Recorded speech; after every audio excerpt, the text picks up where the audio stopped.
વડોદરા ખાતે સયાજી હોસ્પિટલમાં રેસિડેન્ટ તબીબો હડતાલ પર ઉતરી ચૂક્યા છે અને રેસિડેન્ટ તબીબો આજે ઓપીડીમાં કામગીરીમાં નહીં જોડાય તો વડોદરામાં પણ તબીબો વિરોધ નોંધાવી રહ્યા છે। મોટી સંખ્યામાં રેસિડેન્ટ તબીબો વડોદરા ખાતે પોતાનું વિરોધ પ્રદર્શન કરી રહ્યા છે।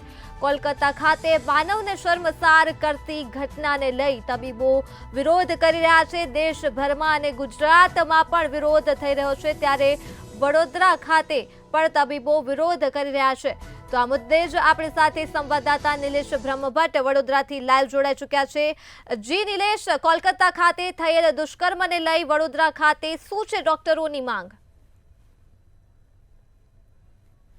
સાથે આ બાબતે વાત કરવા ડોક્ટર આગેવાન પણ છે, આપણે એમને પૂછીશું।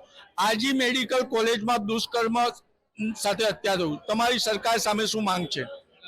આરજી મેડિકલ કોલેજમાં ખાલી દુષ્કર્મ અને હત્યા નથી થઈ, સાથે સાથે 15મી ઓગસ્ટના દિવસે જ્યારે દેશ આઝાદીનું પર્વ મનાવવા જઈ રહ્યો હતો એ દિવસે 2 થી 3 હજાર લોકોનું ટોળું અંદર આવી ગયું અને જે ક્રાઇમ સીન હતો બરાબર એની તોડફોડ કરી છે, આખી કોલેજની તોડફોડ કરી છે, આખી મેડિકલ ઇન્સ્ટિટ્યૂટની તોડફોડ કરેલી છે।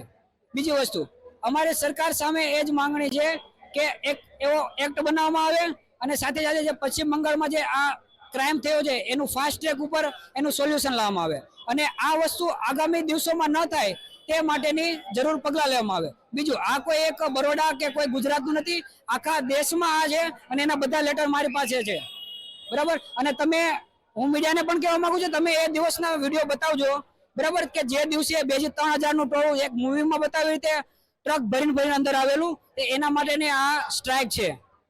આ સ્ટ્રાઇક છે ત્યારે અન્ય ડોક્ટરશ્રીને પણ પૂછીશું આપણે। આ તમારી સ્ટ્રાઇક કેટલા દિવસ ચાલશે અને આગામી દિવસમાં ओपीडी पर શું असर પડશે? ये डिपेंड कर रहा है कितने दिन में जस्टिस मिल रहा है हम लोगों को, ठीक है। ऐसे कोई डिफाइन कोई नहीं है कि इतने दिन में कर रहे हैं। ऐसे घिनौना हरकत जो हुआ है आज इंडिया में, ठीक है, पूरा इंडिया पूरा देश से बाहर ही ये प्रोटेस्ट चल रहे हैं।